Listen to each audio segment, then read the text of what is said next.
So we're going to begin today with this question from Christian Winthrop of the Newport Buzz. Governor, can you clear up some confusion regarding your quarantine order? Is it okay to make a day trip from Boston to Newport for a cruise around Ocean Drive if you absolutely, positively don't get out of the car for any reason except for gas, restroom breaks, Instagram selfies, food, and a brief walk? Good question. I mean, that does sound fine to me. I would say a few things. What we've said about the quarantine is that if you're coming from another state to spend time in Rhode Island, maybe at your second home, maybe staying with friends, then we want you quarantined for 14 days while you're here. So if you're coming from Boston and you have a second home in Newport, fine, come here, let us know that you're here, and stay in quarantine for 14 days inside, in your house. If you're coming to Rhode Island to work, that's different. We understand you need to be here. We understand you need to work. The scenario you're saying, it sounds like the person's not coming to stay overnight, so they wouldn't be ordered into quarantine.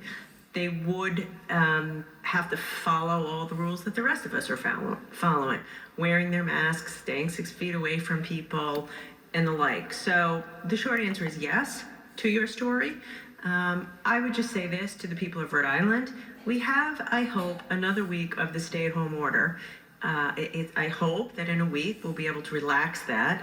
So I'm just asking you to do your very best to obey the order for the next week, however hard that may be.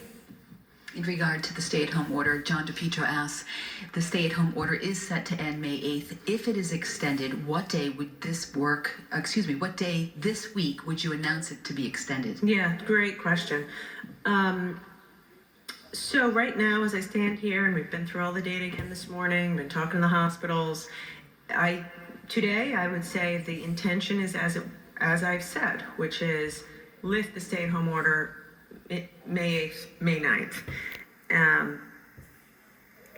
If that changes, it's kind of hard to answer your question because, if something happens into the week and I have to change my mind, then I will do that. So bottom line is, throughout managing this, I need to maintain flexibility to meet the conditions on the ground.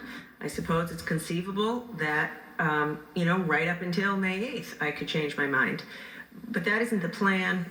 As I've said from the beginning, we're working for the best. Right now, we're working like crazy to be able to lift it and getting everything in place, the testing, the PPE, the contact tracing, new regulations for retail and businesses. If at any point we have data which is so concerning that I either have to not lift it or frankly put it back in place, then that's what I'll have to do on that particular day. Next question is, what role can the government play in rebuilding a sense of trust for consumers and workers to participate in an economy that cannot guarantee their safety or their jobs? That question's from Richard Asanoff of Convergence RI. This is a question that is top of mind for me. Also top of mind for every business owner. In the past 3 days, I've talked to maybe 24 business owners, and this is their question, which is, even when the government says it's safe, our employees are afraid to come back. So I think the government can play a role in that. Number one, I can try to give you good information, when I can share with you, as I have been, why I think it's safe, why I would think it would be safe for me and my family to do this, and continue to be transparent as we have been. Number two, to put the conditions in place so that it is safe, right? Like, it wouldn't be safe if we all just went out tomorrow or when the stay-at-home order lifts and returned to life as it was. But we're not going to do that. We're going to have 30-day supply of PPE, adequate amount of testing, ability to quarantine and isolate everyone who needs to be, an ability to test the most vulnerable communities so that we either prevent an outbreak, or if there is an outbreak, we're on it right away, and on and on. So look, the fact of the matter is, it's going to be gradual. That's why I'm referring to stage one as testing the waters. It's like anything, like we've been through a traumatic experience together and people are afraid. And I don't want to minimize that. It's valid to be anxious. It's valid to be afraid. Having said that, we also have to be courageous and brave. And when it's time to get back out there, having confidence that it's okay to do it and that all the work we've been doing for 2 months is strengthening our system so that we can do it. And also, all of our behavior change, no more crowding together, for example, constant hand washing, mask wearing, that has to stick around until we have a vaccine or a cure. Governor Ashley Cullinane of NBC 10 notes Rhode Island's Child Care Assistant Program already did not meet federal standards. What actions are being taken to protect child care providers and the future of the state's right from the start legislation package? Yeah, it's a really good question, Ashley. I think as I announced yesterday or the day before, I'd like to start to get child care centers back up and running by about June 1st. By June 1st, we've asked them all to give us their plans by May 22nd, and we want to have a limited reopening under new conditions June 1st. In order to do that, we're going to raise their rates. So all the CCAP child care centers are going to go up to the 5-star rate level to account for the fact that they need to get paid for doing more work and a different kind of work. So that's a beginning, and we're going to keep our eye on it to make sure they get the support and funding that they need, since their job's going to get harder, not easier. Our next question is from Anita Buffoni of WPRI. Bishop Tobin says he is getting a growing number of demands for churches to reopen. He said he hopes to do so by May 31st with restrictions. Are you planning to reopen churches soon? Mm-hmm. And last question is, what is your response to the faith community? Yeah.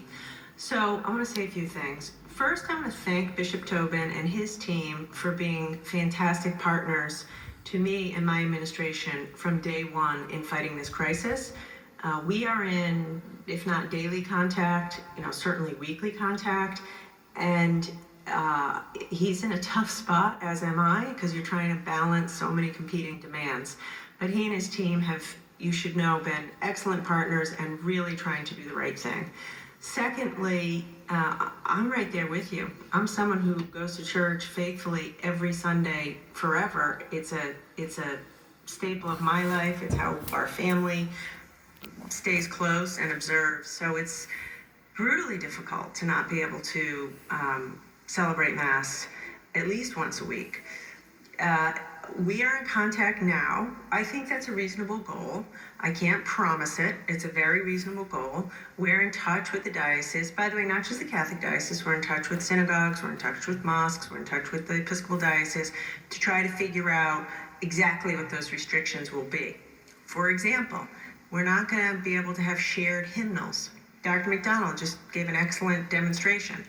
He had his toothpaste. The same can be said for a hymnal or a prayer book.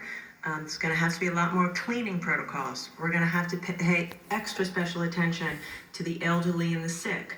We're going to have social distancing. So in any event, I think it's a good goal. We're going to work hard to see if it's achievable, and we're going to balance people's very real needs to practice their faith and be with their faith community against the public health crisis, which says that crowds are really the enemy. I mean, this virus thrives in crowds, particularly crowds of people where you have a lot of older folks. So we're going to get there, and we're going to work together and figure it out together. Next question is about masks from Kate Walsh of WPRI 12. Not sure if the doctor wants to handle this or both. Yeah, that'd be great. Doctor, do we need to wear masks when outside simply taking a walk? If so, is there scientific evidence showing this is necessary when we aren't in groups of people? So thanks, Kate. So I was out taking a walk last night with my wife and kids and the 2 dogs. So Daisy and Rosebud love taking walks. I'm with them, right?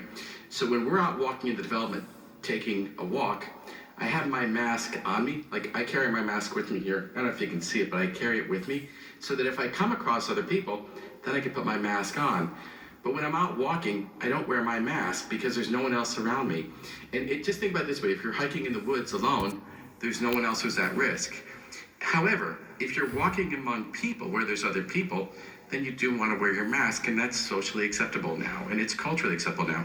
When you talk about the scientific rationale, Kate, what I want to make sure we get a ground our mind on is this: is when we're talking, if we're asymptomatically spreading the virus, then me simply talking could be have little viral particles right on my little folder here and right in this little space, little viral particles all over the place here. If I'm talking right next to you, you could be having viral particles go through. So that's the scientific rationale. When I put my mask on, then the viral particles are staying inside this little spray and I'm reducing the spread. So that's the rationale. So I think for things like hiking in the woods, for walking where there's no one else around, I would have your mask on your person, but you don't need to wear it. Thank you, Kate. Thank you. Bruce Newberry of Steve Alquist of Uprise RI has the next question. Great question. When you lift the stay-at-home order, will all the federal benefits that go with the COVID emergency evaporate?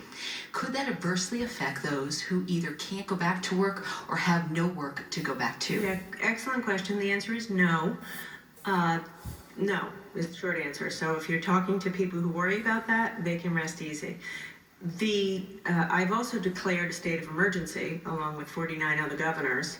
That does come with federal funding, federal reimbursement, federal money, federal FEMA reimbursement. So in addition to the fact that I think we are clearly still in an emergency, were that to be lifted, we would be at jeopardy of losing substantial federal monies, but that is the state of emergency different from the stay-at-home order.